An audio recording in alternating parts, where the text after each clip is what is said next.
Which one's salt? I would never eat the salt, so I would We should not cut dogs. Call your mother back. Talk for too long, it's probably half what she like. Did you ever respond? What? You never did. Oh. Shut up, Airbnb. Come on.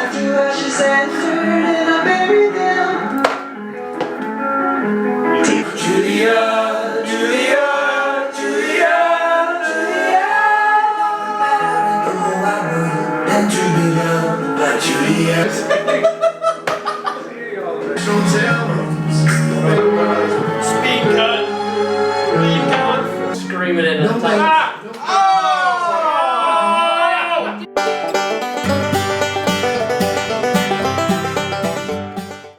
I don't wanna be a one-man band. I don't wanna be a rolling stone alone. Wow.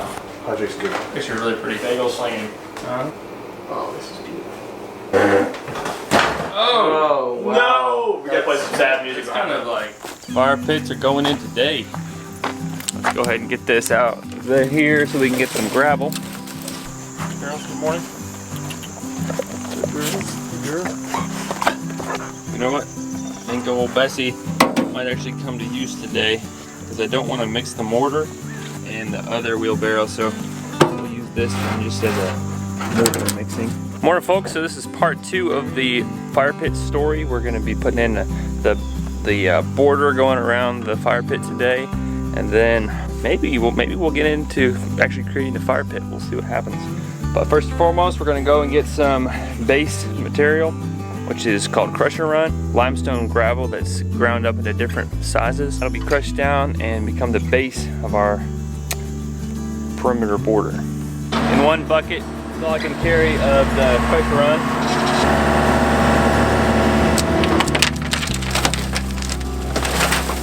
Good? It'll work, yep. Thank you, Thank guys. you. Have a good day.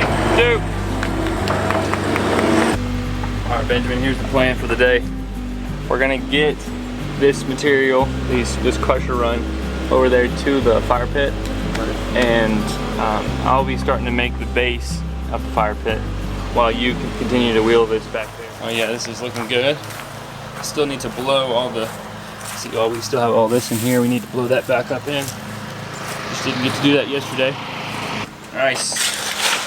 We're gonna see if we can get done by 3:45. We can do it. Keep going along here.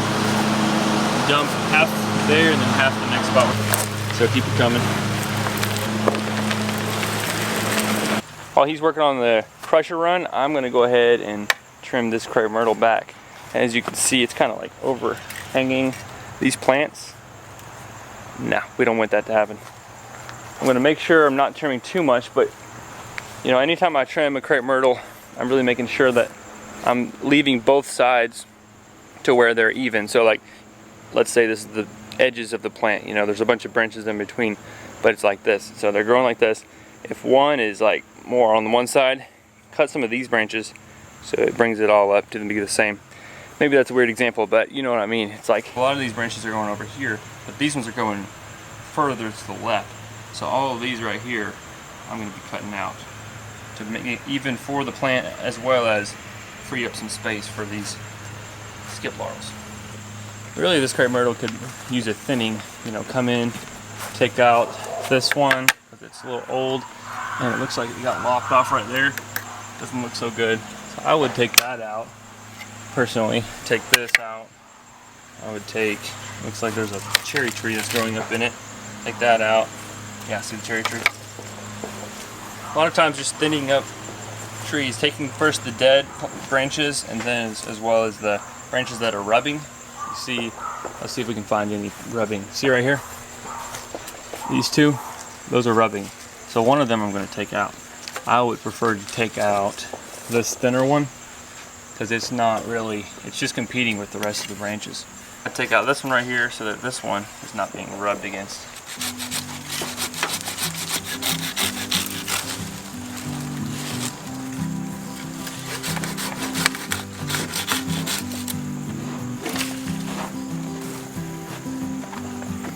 There we go. It's all trimmed up. You know, really, now it's a little more balanced out. You know, these branches are going like that, these like this. Plus, these plants can breathe now and have space to grow. Let's go ahead and trim this now.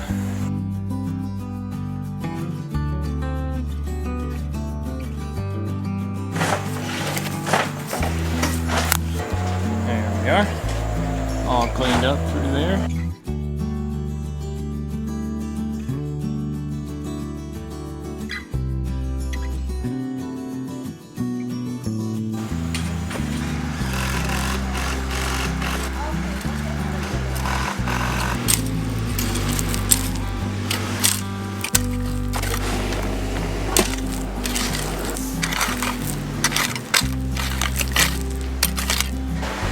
So boom, whole base has been leveled off. Next step is just to pound it down. Normally on a job like this, hardscapers have a machine called a compactor or a tamper, and it goes along with the vibrating motion and just like compacts everything down. We don't have that here for today, and probably you guys are not going to have that tool either, so this is a good example of what you can do. Essentially, you just need to get that base to where all those little granules and all the little rocks are fitting together to where it's compacted evenly across the top. Today we're just going to use a flat stone and tamp it down, throw it down. That's going to do the same thing, and that'll knock it out. So let's go ahead and tamp everything down.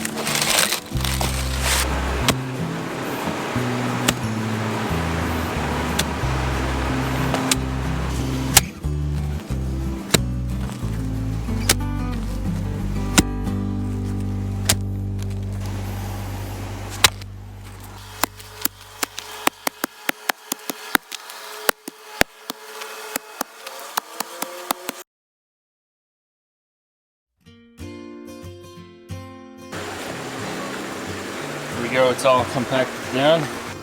As you can see, it's all level on top. But if you're doing a retaining wall, this all needs to be completely level. But if you're doing a job like this with mortar and with varying sizes of rocks, you can get away with it not being 100% level. It's 1 part of the concrete to every 3 parts of sand.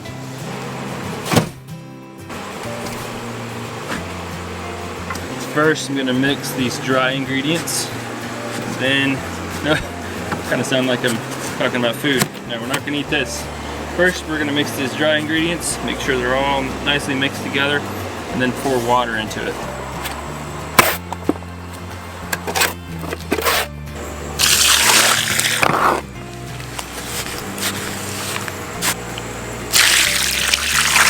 Next thing we need to do is divide these rocks out and find the base rocks. I want to get some bigger rocks along the base to make sure and have that solid foundation. So we'll find those rocks that we want to put in first. It's perfect because I want it to be somewhat soupy, especially since we're just using this to put all along the base. Oh man, Miss Tammy brought us some really good looking stuff.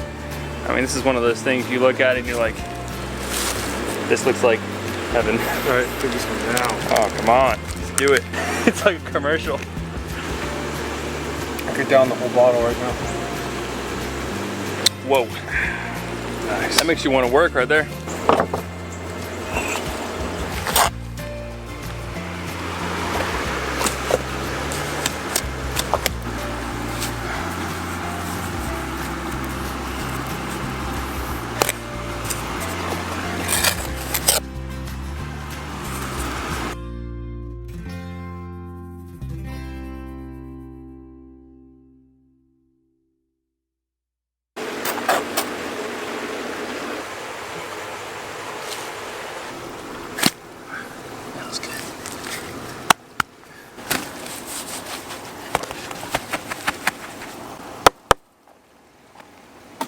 Nice.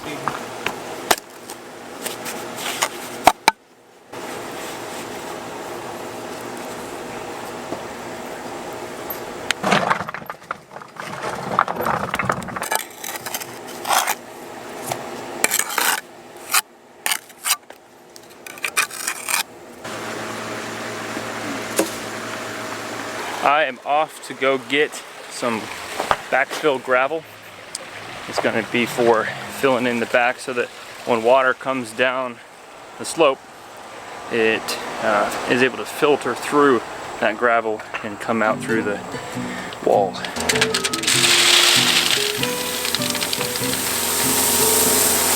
Woo! A little dusty there. Alright, so Benjamin's filling up the wheelbarrow with the backfill gravel. We're also using some of the scrap material. See this stuff that is broken, and these we're breaking up into sizes about this big because the backfill doesn't really need to be anything fancy. It needs to be where, you know, there's varying sizes of rocks so that those don't get filled up with soil and the water is able to flow through. So we can put some larger chunks in there as well as the gravel. The gravel will fill in where the chunks don't go, but that saves a little bit on cost, and also we already have the material here. Let's go ahead and use it. It's starting to look like something.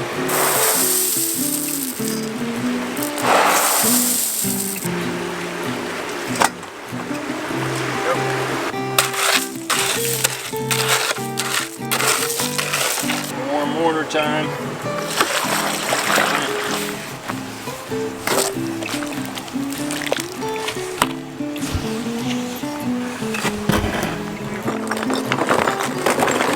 A lot of times you can work with the different shapes of each rock. So like, see this rock?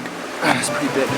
See how it's got like this dip coming down? I'm gonna try to use that on the bottom and use this on the top. And this area right here has a little dip in it. So test it out before I actually do it. Oh yeah, that's good stuff. See how? Looks like I need to shore it up right here with a small rock, but use the natural shapes of the rocks to keep your consistent level going through the whole way.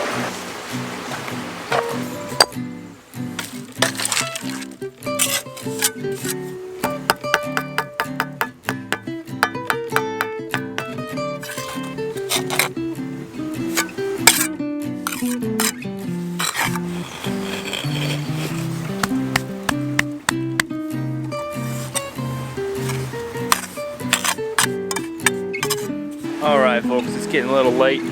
Almost gonna be dark, probably about 20 minutes left of light. Mortar that has squished out, you know, from when you put the stone on, that mortar squishes out. And we wait until it gets not brittle. It's gonna use some sticks. That's all I ever use is sticks. So you can use a wire brush. But go back through and scrape it so that before it sets up, you don't wanna do this after it sets up. Trust me, I've done it before, and let's just say it's not fun. So you come back through before it sets up.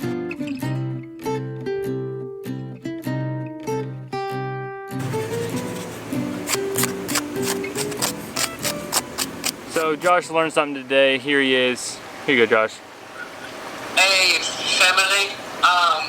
So what I learned today was that when things are out of your control, that's okay, because as long as you've done everything possible in your power to put them in the right place, then you should be good. And choose joy even when stuff is like, what in the world?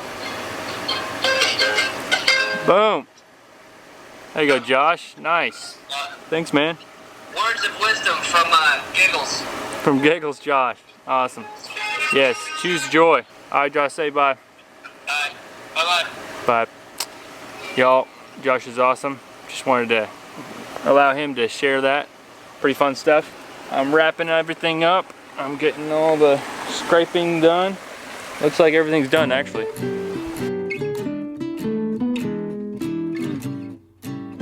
Tomorrow we'll be putting, actually not tomorrow because it's raining tomorrow. So no work done tomorrow on the fire pit, but we're gonna do a top layer, one more layer, just make sure everything's level. And then we'll come back in, level things off, put the fire pit in there and the 3 seats around it and the flagstone. Good things coming, y'all, good things coming. But I'd say that's pretty good for one day. Thank you, Benjamin. He's not here right now, but thank you, Benjamin, for helping me. The B&B team got it done today.